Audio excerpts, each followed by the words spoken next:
So Tassajara got caught in between two very large wildfires, which would eventually merge and become the Basin Complex Fire, which became the third largest wildfire in the state of California. So this book was not only the story of how the residents at Tassajara met this threat of wildfire, because that's what happened. They met it on their own without professional help. But it's really also about the inner fires that were burning within everybody, you know, the inner journey that they went on to experience this event. And it was different for everyone. And it was shaped by who they were, where they came from. It was shaped by their Zen practice. And I was interested in looking at the event through that particular lens, through the individuals that experienced it and through how they experienced it as a community. And I wanted it to be a book about Zen, but not a kind of book where you would open it up necessarily knowing you were going to read about Zen because you were going to pick up a book about Zen, but you were going to pick up a book because it was a really great story and end up learning something about this practice that I believe is so powerful. So sort of central to me to the book was how did this practice help them meet this event, you know, that was chaotic, that was dangerous, that was full of fear? How did they meet it with calm and open minds? How did they retain their composure? I'll run through some slides, give you a little better picture of this place. It says, "Listen, everyone, birth and death is given once. This moment now is gone. Awake, each one awake. Don't waste this life." This is called the Han, and it's a big, solid wooden board that hangs outside of the meditation hall at Tassajara. And the reason that word now is so worn away is because that's where it gets hit to call the residents to come and meditate in the morning, in the afternoon, and in the evening.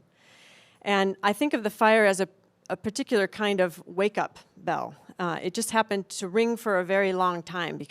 So this is a view that's taken from Tassajara looking at where the road travels. And I don't have a pointer, but you can kind of just go to the base of those two, you know, go to the natural drainage there, and you can sort of see where the road would logically snake up. And then if you can see that band of sort of white rock there, sort of in the center of the frame, that's called Lime Point, and that's a point on the road. And then that peak that's in the center of the frame that's kind of dark, just behind that is a point called Ash's Corner. And it's from that point that on July 9th, 5 monks during a final evacuation are actually going to turn around and come all the way back down this snaking, winding road, all the way back to Tassajara. And at that point, they can clearly see flames. So that one road that I'm asking you to imagine from the prior photo was a real concern for firefighters. Firefighters echoed the feeling of the residents of Tassajara, that Tassajara was a safe place. There's that creek I showed you. There's the preparations they'd been making. There's the fact that these are Zen monks that are not lazy by any stretch of the word. Very hardworking people. But the firefighters were really concerned about the road because when there's only one road in and out, you know, it's like walking on a tightrope. There's no alternative if you fall off of it. There's no safety net. There's no way to get in or out if that road closes down. So this firefighter here in yellow is Jack Froggatt. He was a branch commander in charge of that area, and he's talking to the director of Tassajara, who's pointing, David Zimmerman, and then the abbot, one of the abbots of San Francisco Zen Center behind him in the lighter blue. That's Steve Stuckey. And they're trying to convince him, as they often were, that Tassajara was well prepared and that they wanted to be able to keep a crew of people there.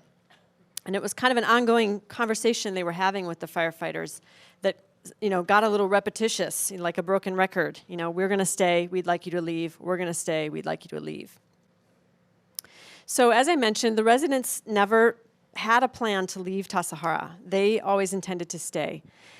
This image was actually taken on July 9th, as I mentioned, 4 years ago to this day, when they suddenly found themselves evacuating, all of them. And this happened because the weather changed dramatically. There was a firefighter on the ground with them named Stuart Carlson, who works for CAL FIRE. He's a captain with CAL FIRE, who's, you know, our state firefighting agency.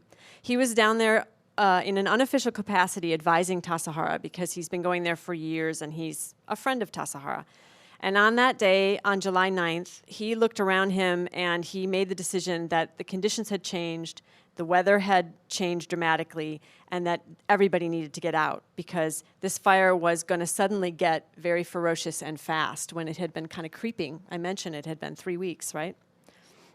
So in this photo, you can see Mako in the front there with the look of sort of shock on her face. You'll be hearing her tonight in the excerpt that I read. She looks very surprised to be leaving. And indeed, within an hour, she will actually be back at Tassajara because she'll be one of the 5 people who turns around to come back. But she doesn't know that in this image. So this one was taken the same night, a few hours later, from a point up on the road, pointing down to basically about a mile upstream, up creek from Tassajara itself. And it's called the Dragon of Fire because it looks like a dragon. These are the 5 that turned around and went back to Tassajara. They were nicknamed after that the Tassajara 5 by, I don't know where it started, and they didn't particularly like this nickname because so many people helped prepare Tassajara for the fire, and so many people helped afterwards that it felt a little bit, it made them feel uncomfortable to be made into, to be singled out in this way. But here they are after facing the flames for about 7 hours straight. They're exhausted, but they've just basically saved Tassajara. Here they are in the same configuration about 5 days later, a little bit better rested, and with their sense of humor recovered, they put on a little combo of their robes and their fire gear. 113 degrees Fahrenheit. That was the predicted high Stuart had heard for the following day. He could feel the atmosphere working its way up to that troubling number. Stuart was used to being uncomfortably hot inside his fire gear. But as he climbed above the Suzuki Roshi Memorial Site and crossed onto the backside of the ridge facing Tassajara Creek, he felt the distinct additional heat of the fire, like a blast of warm air from an open oven door. Stuart had been genuinely confident in their readiness to meet this fire. His confidence had drained away with the coastal fog as temperatures had spiked, further drying out the fuels in the fire's path, and winds had kicked up, creating potentially explosive conditions. Now, as Stuart saw flames the length of a hook and ladder truck turned on its end, the fire captain looked over his shoulder and asked himself, can they do this? Do I want to? Tassajara is still there. I was just there a week ago. It's thriving. The wilderness is recovering. I'll say they had a very stimulating day, the 5 of them, and that it was, they could have used more than 5 of them, but that fortune was on their side, and all the hard work they'd done was on their side, and Tassajara came through the fire.